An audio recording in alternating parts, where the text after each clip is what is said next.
past few days, our team has received some incredible intel from an anonymous source. A mysterious Stellaron burst has occurred aboard the Xianzhou Lafu.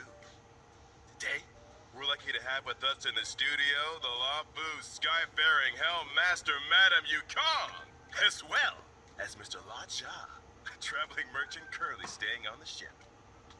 Madame Yukong, what's the latest on the Lafu situation? Well, for the most part, the Stellaron crisis has been brought under control. We've evacuated affected areas, and life has returned to normal in the safe zones. I see. Mr. Lacha, I hear you experienced the crisis firsthand. What was it like on the ground? Well, I was trapped in the Laofu's Cloudford Harbor at first. It was only thanks to the Cloud Knights and a fortuitous encounter with kindly strangers that I was able to escape unharmed. That's the Xianzhou Alliance. I knew you guys had everything under control. I should mention that over the course of this crisis, we've witnessed a lot of suspicious activity. We believe the infamous Stellaron hunters are responsible. We now have 2 suspects in our custody, Blade and Kafka. Unfortunately, their accomplice is still on the loose. Oh, you're talking about the hacker girl, right? Silverwolf? I heard she infiltrated the Xianzhou systems. I say she leaves behind a calling card. Like this one? Exactly, just like... Your fake ID info's ready. This place is different from the rest of the space station. We're on Genius Society turf. Alright, let's get going. We have to move quickly. Not what we're looking for. It's a bait signal.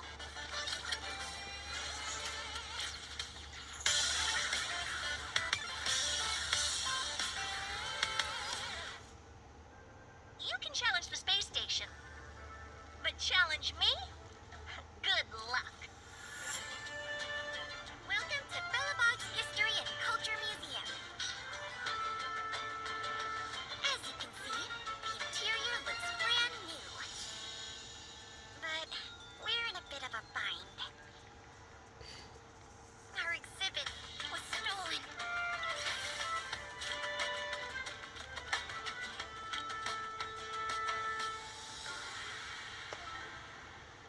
Let me take a look.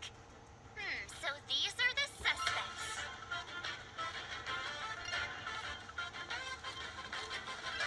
Let's settle this. Enough talk. Have at it!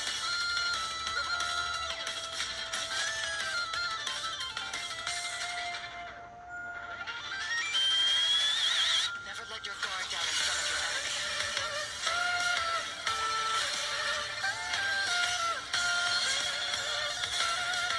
And now, young man, allow me to give you a dignified end.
And whether or not your world has a day-night cycle, good morning, good afternoon, and good evening. As always, it's your host and good buddy Albert.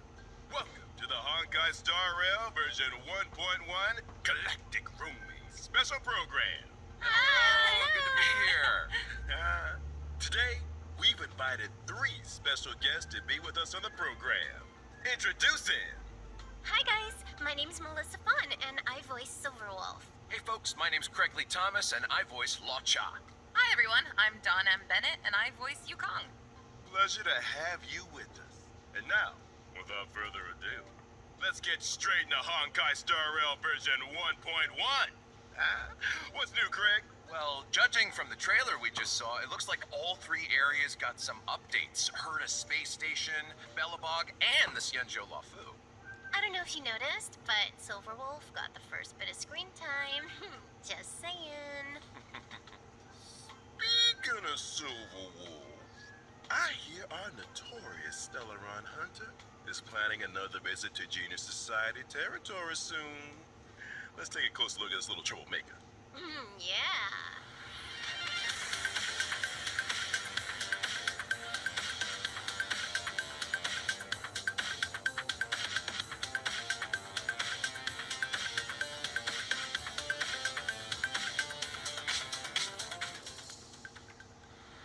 Now, if I'm not mistaken, the first time we saw this mysterious girl was back at the start of the story.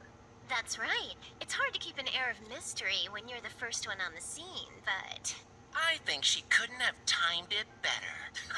I think you couldn't have timed that better. So, what role does Silverwolf have within the Stellaron Hunters? She's a super hacker, essentially. Lots of technical know-how. If you've got a hack, she's got your back. It's kind of scary how good she is. Yeah. Hacking the surveillance system on Herta Space Station? Not easy. That's how she located the Stellaron. Let's not forget the Xianzhou. She hacked into the Lafu's systems and guided the Astral Express crew onto the ship. You guys know that this is all pretty illegal, right? Yeah. I guess what we're trying to say is Silverwolf is capable of breaking through any and all defense systems. That's why she's useful to the Stellaron Hunters. I see. Second question. What's with all the gaming paraphernalia? Oh, I've been meaning to ask that too. A console here, controller buttons there. It's a vibe. Well, this probably won't come as a surprise to anyone, but she's a gamer. In fact, she sees the universe as a game in itself, and she's playing to win. She actually uses a lot of gamer slang in conversation. Not everyone picks up on it, though. Got it. So it's fair to say she's kind of a nerd? You could say that. She's also not great at socializing. Really? Huh. She always struck me as pretty outgoing. I guess she does have a lot of friends. Hold up a second. She's an outgoing nerd with poor social skills and a lot of friends. That's quite the combo. Well, if you struggle to make friends, why not create your own? Melissa, you're talking about imaginary friends, right? I'm not sure that counts. Oh. Okay, let me explain. I'm talking about the AI modules in her weapons. See these little guys on her character artwork? That's friend. There's devil. This one over here is white collar. Oh, and this one's servant. Oh, they're so cute. Yeah, they're pretty adorable. When Silverwolf talks about her team of professionals, she's talking about these guys. Hold on a second. Since when did AI become so adorable? Clearly, we're making it real easy for the machines to take over. It's thanks to Silverwolf's hacking skills that she's been able to forge such a fearsome reputation at such a young age. Let's take a look at her strengths. Well, Silverwolf is a quantum-type character following the path of nihility. She can apply different debuffs to enemies to improve her allies' combat superiority. In particular, her skill can inflict a weakness on enemies. The weakness she inflicts matches a random ally's attack type. Which is to say that even if nobody on her team has an attack type which matches an enemy's weakness, Silverwolf can create a weakness that will correspond to an ally's existing strength. Exactly! In addition, every one of Silverwolf's attacks has a chance of inflicting the enemy with a random bug. There are 3 kinds of bugs, which reduce the enemy's attack, defense, and speed, respectively. Okay. And outside of combat, Silverwolf can use her technique to attack an enemy and enter battle. Regardless of enemy weakness, she deals damage to all enemies and reduces their toughness. If Silverwolf breaks an enemy's weakness with her quantum weakness break effect, right? Yes, that's right. What else was I gonna mention? Oh, her ultimate. Silverwolf's ultimate has a high chance of reducing the enemy's defense in addition to dealing damage. I love that animation. It's like something out of a rhythm game, right? See, I'm starting to see what you mean by the universe being a game to her. It doesn't stop there either. Did I mention her ability names? There's System Warning, Allow Changes, Awaiting System Response, Force Quit Program. Oh, you get the picture.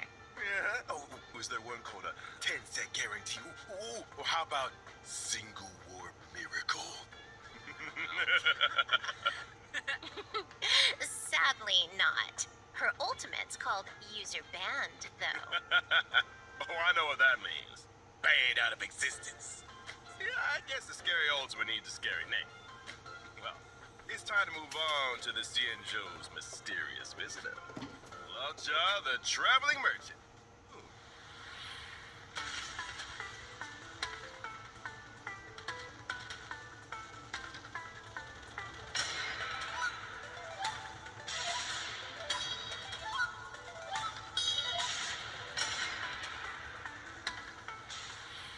Straight off the bat, man knows how to dress.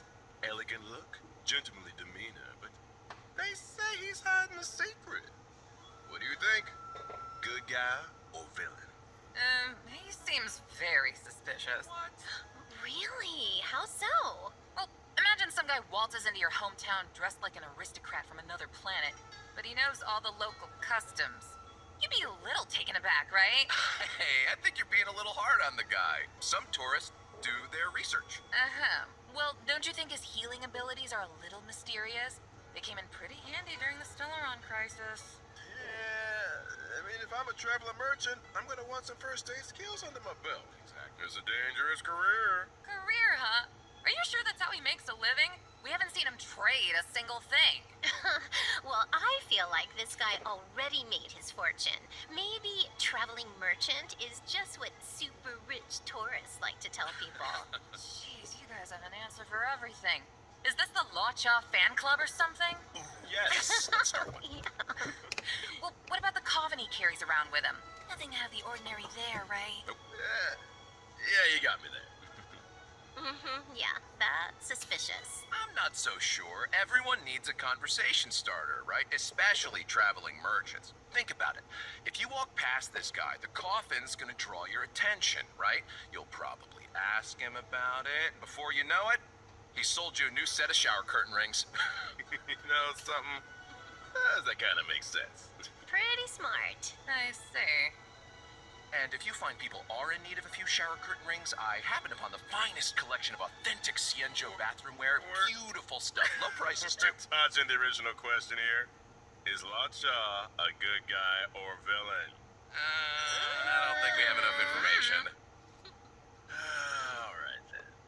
Guess all you trailblazers have to make up your own minds.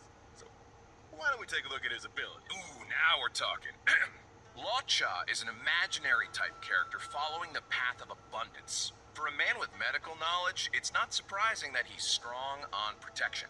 He can offer healing to and dispel debuffs from his allies. For example, Laocha's skill can restore an ally's HP. When the HP of any ally falls below a certain percentage, Laocha uses his skill on them without consuming any skill points. This effect can be triggered again after a set number of turns. Emergency healing, huh? Important for team survival. Sure is. After unlocking a special trace, using Laocha's skill also dispels a debuff from an ally. Huh. Using Laocha's ultimate, Death Wish, dispels one buff from and deals imaginary damage to all enemies. In other words, if you got an enemy that's always buffing themselves or debuffing your allies, Laocha has an important role to play. Precisely. And here's something else. Every time Laocha uses his skill or ultimate, he grants himself one stack of Abyss Flower. Now, when the Abyss Flower reaches a certain number of stacks, Laocha deploys a field against the enemy which lasts for a set number of turns. When the field is active, allies recover a set amount of HP whenever they make an attack. And that's not all. After unlocking a special trace, attacks against enemies in the field can restore ally HP. Cool. It's like a force field of healing. During exploration, when Lacha uses his technique, Mercy of a Fool, his field will be immediately generated at the start of the next battle. Sheesh. Mr. Lacha. Mysterious origins and extraordinary skills.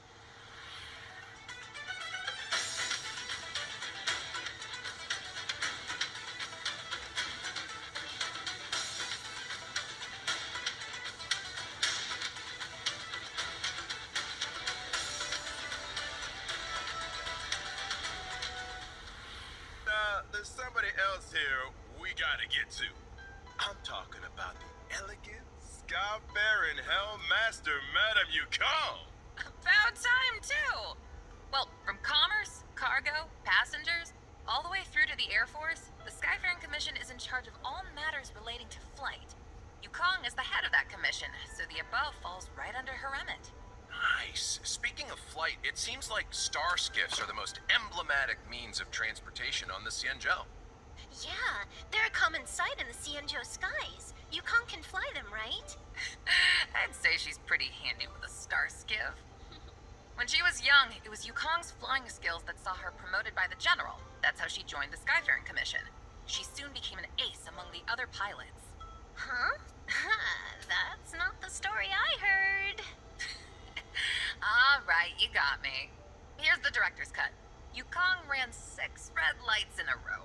She was dragged straight in front of the general and... I get the picture. Sometimes rebels get noticed. You're only young once. 6 red lights, huh? Disclaimer, trailblazers, don't try that at home.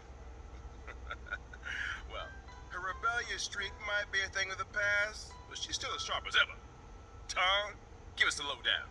Coming right up. Yukong is an imaginary type character following the path of harmony. Her skill Emboldening Salvo grants her 2 stacks of roaring bowstrings.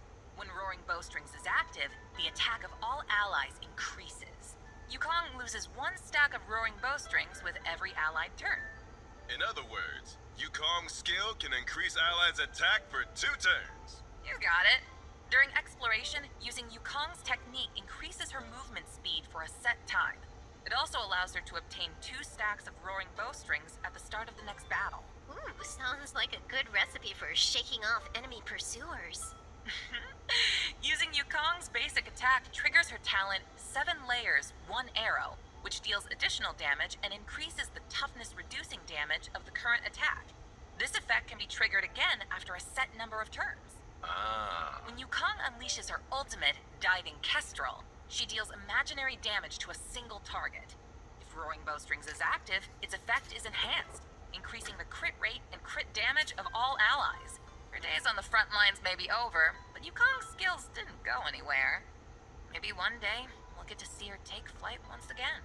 Ooh, here's hoping. Man, we're really spoiled for choice with these characters, huh? Still, let's not forget what else we've got coming up. In version 1.1, we'll be welcoming 2 brand new light cones to the warp. First up, Incessant Rain. Bubblegum in the rain, huh? That's a mood. The Silverwolf energy is strong in this one. You got that right. So we don't want to tidy the room? So true. She's like, I told you, Kafka. I'm gonna tidy it. As soon as version 1.1 finishes downloading. Sure. The second light cone is the Path of Abundances, Echoes of the Coffin. See, it looks like a snapshot of Lacha talking to the coffin? Wow, looks like some kind of thorny vines are emerging from beneath the lid. So many questions. I get a sense of mystery and elegance, but there's also a kind of tenderness and fragility here. Don't you think? Well, one thing's for sure. If people weren't curious about Lacha's coffin yet, they are now. Just a man in his ornately decorated vine-producing coffin. Nothing to see here, folks. Whatever you say, Chris. Check this out. During the first phase of version 1.1 in the character warp, Contract 0, Trailblazers can obtain the limited 5-star character Silverwolf. During the same phase in the Lyco and Event warp, the drop rate of the 5-star light cone incessant rain will be boosted. Now, during the second phase of version 1.1 in the character warp Lake Pursuit, Trailblazers can obtain the limited 5-star character Lacha and 4-star character Yukon. During the same phase, in the light cone event warp, the drop rate of the 5-star light cone Echoes of the Coffin will be boosted. I almost forgot to mention, when version 1.2 rolls around, Trailblazers can take part in an in-game event to obtain the 4-star character Yukong for free. Sick. Details for this event will be announced through official channels in the not-too-distant future. Nice. Ooh, awesome. Whew. Let's take a break for a minute here, but when we get back, we'll be talking version 1.1 events.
Welcome back, Trailblazers. New characters and light cones aside, version 1.1 has lots of events and gameplay updates. And a little bird told me there's an event connected to Silverwolf on the way. I heard the same thing. At the start of the story, Kafka and Silverwolf invaded Herta space station. Kafka's mission was to awaken the Trailblazer. Silverwolf's mission was to help Kafka infiltrate the space station's systems and locate the hidden Stellaron. But that wasn't enough for Silverwolf. I can believe that. She's been on the IPC's wanted list for as long as I can remember.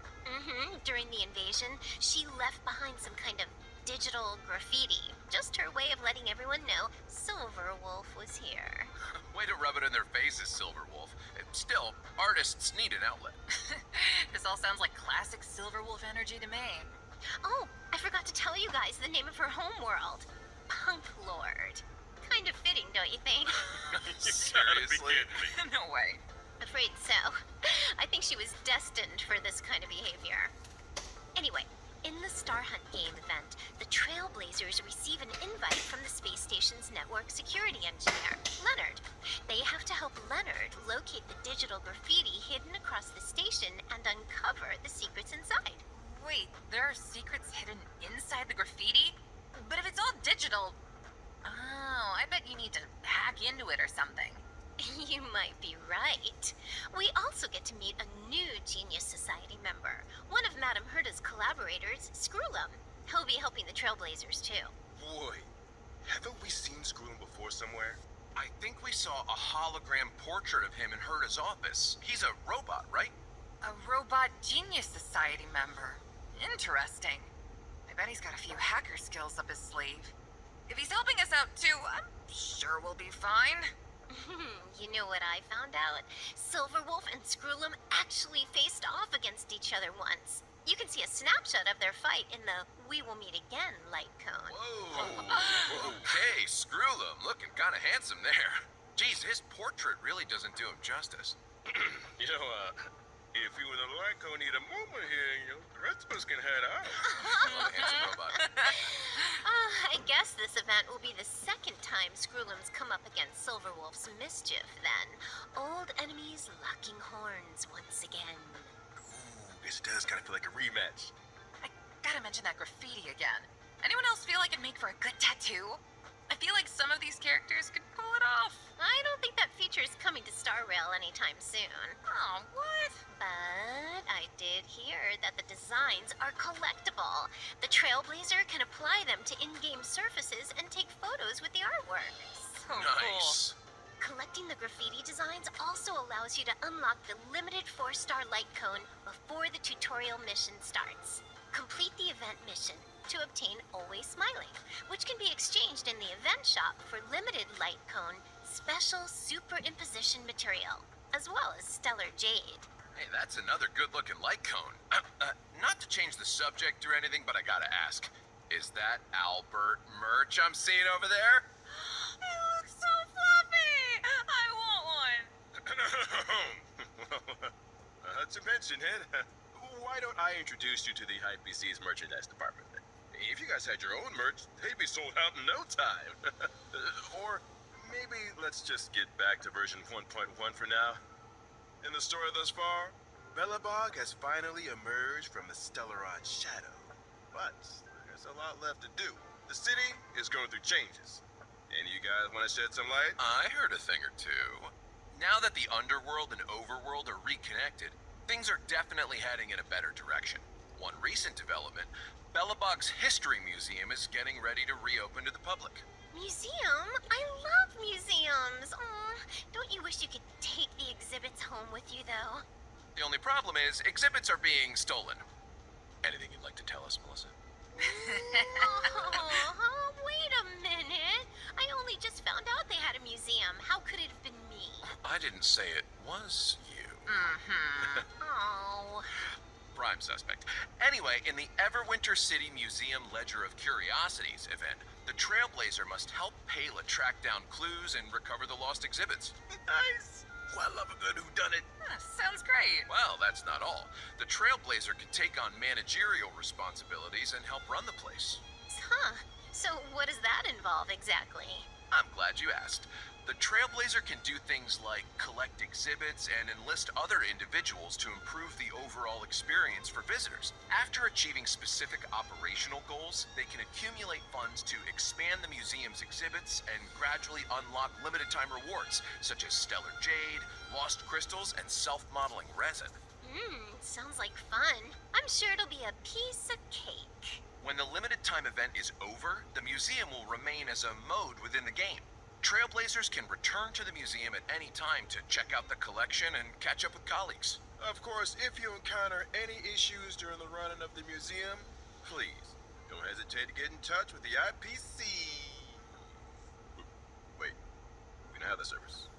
No, gotta get ahead of myself. Deep breath, Albert. Not everything is an IPC sales pitch. Thanks, Don. This is what happens if you read commercials for a living.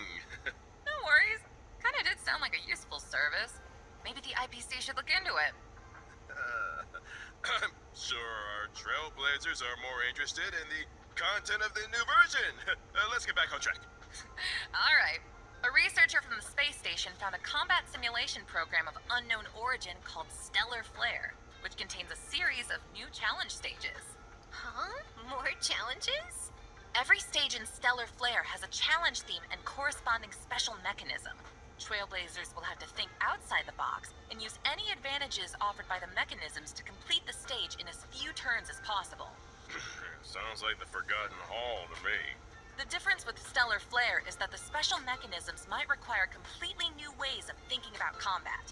For example, in some stages, using your skill doesn't consume skill points. In others, damage dealt when breaking an enemy's toughness is increased, but the enemy's toughness will be immediately restored. Huh, sounds pretty cool. But I'm sure Silverwolf will take care of it in one turn. What if I haven't leveled up enough characters? Is it impossible for me to complete the challenge? Don't worry. To assist Trailblazers in completing the challenge, every Stellar Flare stage has a trial character suited to the theme. You don't say. I can get behind that. The Garden of Plenty event. Recently, the cosmos has entered a turbulent cycle, and the calyxes are unusually active. The reality data contained within them has grown exponentially. Which means... It means that over a fixed time period, Trailblazers have a set number of daily attempts to obtain double the rewards from Calyxes. Leveling up, here we come! The next event we're going to talk about is called Lab Assistance in Position. Wen Sherling is a Department of Implement Arts researcher on Herta Space Station, and she's currently preparing research topics needed for the next quarter. However, the Antimatter Legion's invasion has messed up her progress. As a result, Wen Sherling has asked the Trailblazer to help her collect monster materials for use in her research topic. If the Trailblazer collects and submits the experimental materials required on a given day, they can receive corresponding rewards. I got a question, Dawn. Fire away. These are Space Station and Belobog events, right? Aren't there any events or missions on the Xianzhou Luofu? You beat me to it. Oh. That's exactly what I was about to bring up. In version 1.1, 3 new companion missions are destined for the Xianzhou Luofu. These missions will involve Bailu, Yanqing, and Luocha. As for the specifics, I'm gonna keep that a secret for now. We can't go spoiling all the fun, can we? What? Not even one detail? Come on, Don. Can you give us a little something? We're on the edge of our seats here. Yeah, come on, Dawn. All right. Do you guys remember the girl with the blindfold in the opening trailer? And now, young man, allow me to give you a dignified end. I was wondering who she was. Well, all I'll say is that she and the Xianzhou have a complicated past. And her appearance on the Xianzhou leads to a dramatic encounter with Cloud Knight Lieutenant Yin Qing. And that's all you're getting. Sorry! Surprises are worth waiting for. I hate waiting. Oh, come on. No, I'm afraid that's all you're getting. However, I do have a little info on some other updates. Interested? Sure, I guess. Well, if nobody's that interested, then I suppose I'll just... Of course we're interested. What, are you crazy? Albert, you're interested, right? That's better, good boy. Nicely done, Melissa. The check-in event Gift of Odyssey will also be arriving in version 1.1. For the length of this version, as long as Trailblazers log in for 7 days, they can acquire 10 Star Rail special passes. 10 free warps? Nice. Version 1.1 will also see some system updates. When Trailblazers need to obtain leveling materials that only a certain type of enemy can produce, they can instantly teleport to an area where the enemy is present, as well as pinpoint the precise location of the enemy on the map with a marker. Sounds like a real time saver. Wait until you hear this. Once the enemy in question is defeated, the marker will automatically move to the location of the next enemy. After all marked enemies on a map have been defeated, Trailblazers can continue to pinpoint enemies on other maps. This process can be repeated until all daily respawn enemies of a certain type have been defeated. Oh, that's a lifesaver. I barely found my way to the studio today. There's also a small combat surprise in store. During combat, trotters that have lost their way may randomly enter battle. As long as the trotter is defeated before it manages to flee, additional leveling materials can be obtained. Enemy geolocation and additional material opportunities? Devs, I owe you one. Last but not least, in order to help Trailblazers stay in touch, version 1.1 also has a friend chat function. So you mean, aside from helping friends through support assist, we can send them messages too? You got it. Doesn't matter if they're old companions or new acquaintances. That's the spirit of trailblazing right there. Oh, hey, Albert, what's your account? Let me add you. What? I need to add you. You can be my personal IPC customer service. What do you think? Hello. Hey, don't get any ideas because I nearly made up a service that doesn't exist. So you don't want to add me? Guess I'll just have to hack you. Wait a minute. We can negotiate. Yeah, I'm gonna need those account details too. Count me in. Sorry to jump on the bandwagon here, Albert, but you're a celebrity anchor for the IPC. Everyone wants to be your friend. Fine, but I'm switching my account the next chance I get. Time for today's third redemption code.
chaos when you're having fun.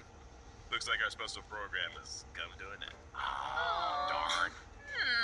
But as the first guest on the program, you guys got any thoughts? Reflections? Complaints? Oh, it's been an honor to be on the show, Albert. I gotta say, we covered a lot of ground. Now I'm even more excited for the updates. Fingers crossed I get Silverwolf. Yeah, seriously, same. Great. How you feeling? I feel like I've got more questions than I came in with.